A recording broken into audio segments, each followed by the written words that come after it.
USA's U17 team won gold. This is the seventh consecutive FIBA U17 gold medal for the Americans. So, round of applause. Great job, America, on 4th of July weekend, just bringing home gold yet again. The important part about this is not that they won gold again. The important part about this is that, by all accounts, from anyone who watched this event, they look like the most dominant youth American team in recent history. Per Travis Branham, this is a tweet on some numbers from this. They outscored their 7 opponents in the U17 World Cup by 450 total points. That is an average margin of victory of 64.3 points per game. Again, anyone who is like a respected basketball mind that either watched this team in person or watched film of these games came away from it saying, oh my God, the level of talent from this group is elite. It's unlike anything we've seen in a very long time. The future of American basketball is bright. What are your takeaways from this? I know there's some names that you're excited about here. Yeah, there's a couple names I love. I think overall, just watching the game was kind of hilarious because the US's defensive strategy was basically let's blitz these bozos. Uh, every ball screen, they were just double teaming the ball handler. It led to turnovers, what felt like 80% of the time. I also, Brandon McCoy was someone who's a class of 2026 guard who I wasn't overly familiar with. Second recruit in the class for 24/7 Sports, listed as a point guard. And I had no idea because pretty much every dude on this team was allowed to just initiate the offense and bring the ball up the court and run the break. Like they're all so talented. It doesn't matter. They have 6'8" guys like Tyron Stokes, Koa Pete as well, who can handle a little bit, who can set up their teammates. Just a really fun group of guys to watch. And that's not even mentioning AJ Dybantsa, who's going to be the number 1 pick, who looks generational. I'm just so impressed with this group of guys. Like the wings, especially whether it's a 3 or a 4, if you want to say like the jumbo wings who tend to play the 4. It's such a solid group, and I'm they're going to be a lot of fun to watch when they make it to college. And I guess not this upcoming season, but the one after. Yeah, it's the wings, right? And I I'm excited. I've been like word vomiting about this class that's just getting to college first because like VJ Edgecombe looks like one of my favorite players in recent memory. He looks like he would have been a no-brainer first overall pick in this year's draft. And VJ Edgecombe's ranked like 5th in this class that's coming to college. It's absurd. Like if Dylan Harper, Ace Bailey, and Cooper Flagg are all better than VJ Edgecombe, oh my God, what a class this is. And what I like about it is like obviously Cooper Flagg's a big jumbo forwardy wing, but he has guard skills. Edgecombe's a guard. Harper's a guard. Ace Bailey is a big guard, in my opinion, who's going to end up playing forward. And then this next class is like all these hybrid jumbo wings that, yeah, they also have some guard skills, but like the Boozers are going to play the 3 and the 4 in college, I think. Although I guess the Caden is more of a point guard type, but like I think they're big enough to play true wing spots long term. Koa Pete certainly is a front court guy or a wing guy. Like it feels like these two classes are both elite and they both complement each other really well. And any teams in the NBA that are drafting in like the top 5 the next 2 years are probably going to get really complementary players that are going to really help them. So I'm excited for it. I do want to call BS. Like, as far as Team USA goes, yeah, sure, maybe this class is the special one. But like, as high school classes go, give me this year's high school class over next year's. I think I'm taking next year's. I got to rock with my dude Koa. I'm so impressed by Koa Pete. I'm like, it's almost like watching AJ Dybantsa. We know how special he is because that dude elevates off the floor so quickly. He's got a crazy wingspan. He can handle. He's a knockdown shooter. Can literally do everything to where we get a little numb to it.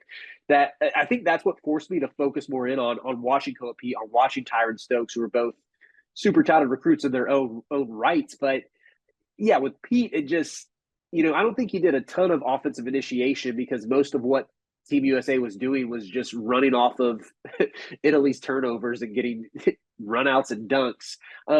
But he's super skilled with the ball in his hands, but his motor is ridiculous. He's always around the ball when it comes to rebounding. He's good enough athlete. I think pretty explosive. Not maybe not like elite athlete, but very very good nonetheless. He reminds me a little bit of a shorter Paulo Banchero. That's whose game comes to mind every time I watch him. Stokes, who I think many people believe will eventually reclass into 2025. That dude, I think he's 16 and he's built like he's a 3-year NBA vet already. I don't know how guys can stay in front of him because he's so big, so powerful, so physical, great playmaker, and can elevate above the rim as well. I think he had 4 or 5 dunks yesterday against Italy, and no one on that team stood a chance to even contest them. So yeah, I think this wing group, guys who can play the 3 and the 4, is truly special. And as much as I love Dylan Harper, as much as I love Ace Bailey, as much as I tolerate Cooper Flagg, I gotta go with the group of 2025. As much as I tolerate Cooper Flagg.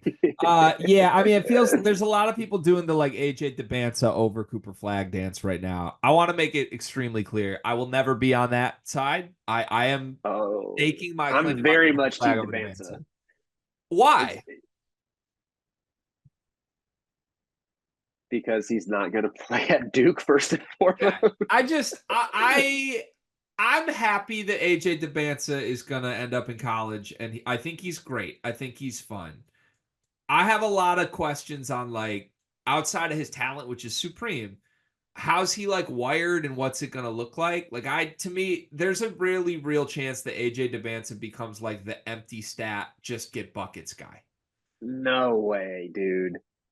Aside from my fandoms, I think Debance has already got like an NBA build. I know Cooper has a crazy long wingspan, great athleticism. He's still a little bit skinny, and I hope this doesn't sound like too much of a hater because I'm not saying that at all. I think Cooper Flagg very much will be the number 1 pick and is probably going to average somewhere between 17 and 20 points a game this season at Duke. So this is no hater energy at all, but I think Debance is a better athlete. Like the dude just makes it look so effortless when he's getting off the floor. I have less questions about his jumper as well. Like his shot looks pretty pure. It does. Yeah, I have no like skill or athleticism or frame based questions on AJ Dybantsa. I have So questions you're on all like about the mental wiring. why is he about to go to BYU? Like, and that's no disrespect to my Latter-day Saints. Respect, love you. But like we're talking about a generational player who is just solely in the hunt for bags. When you're a And he's gonna generational get player, paid. you don't need to bag hunt, Riley. The bags come. Like But maybe he just wants to lock in and focus on basketball in Provo, Utah. yeah, that's I'm sure that's the driver behind him playing high school ball in Utah this year. He just wants to lock in and play basketball. I think he's would it great. would it change would it change your mind if he goes to Arkansas or Alabama? Because those have been the other 2 names that he's been linked to A throughout his little recruitment. that would indicate to me that he's a little more serious about things. Yeah, I think Cooper Flagg. I don't know. This didn't need to turn into a Flagg to Dybantsa thing. The point is, all these players are super talented, but I buy Flagg as like this one of one player who has all these guard skills and vision and just processes the game at his size in a way like nobody since Ben Simmons has. And again, I think Ben Simmons flamed out for a lot of reasons in the NBA. He also had some very special seasons in the NBA. So if the comp is Ben Simmons, I think that still is a generational prospect. You just hope it works out long term. Dybantsa is like, I don't know what the comp is. He's just like your prototypical NBA star scoring wing, which is great. But there's a lot of those types to me. There's a lot of guys who come in and you're like, oh, maybe he's the next Anthony Edwards. I also just I buy that Cooper Flagg is serious about this whole experience. Like every step of the way, it's like I'm gonna hoop and compete and we're gonna go. Dybantsa is like I'm a pro right now. I'm a pro, which is fine. That can work out. Maybe he is. He probably could start in the NBA right now. But I just think I have questions about what all of that is. It feels like there's a lot of extra nonsense outside of the player and the talent that he is with how he's approaching things. So we also do this thing nationally, everybody does, where it's like for the last 2 years, all we've heard is like, well, Cooper Flagg's the guy. Just wait till Cooper Flagg gets here. And then it's finally Cooper Flagg time, and we're like, well, no, AJ Dybantsa is the guy. And we're going to get to the point where Dybantsa is supposed to be the guy, and you're going to point to somebody in 2027 as the next guy. Like, we can never just embrace what's actually here. I'd rather do that. I'd rather give this next class their time before this super special Team USA U17 team that beat Trinidad and Tobago by 97 points comes to college. I don't know. Can we I also think, acknowledge that all these guys look alike, and that's part of the fun of this class? yeah, I think especially Cam Boozer and Koa Pete. Sometimes it's like when you look at their faces, I'm like, dude, are you sure that this is not like the Boozer? Are we sure it's not Boozer triplets? Poa Pete has the same face as four other players on this U17 team, and it's a really great face. Don't get me wrong, but yeah, exciting. Congrats to Team USA. Great work. Keep gold medal with the Americans. We love it.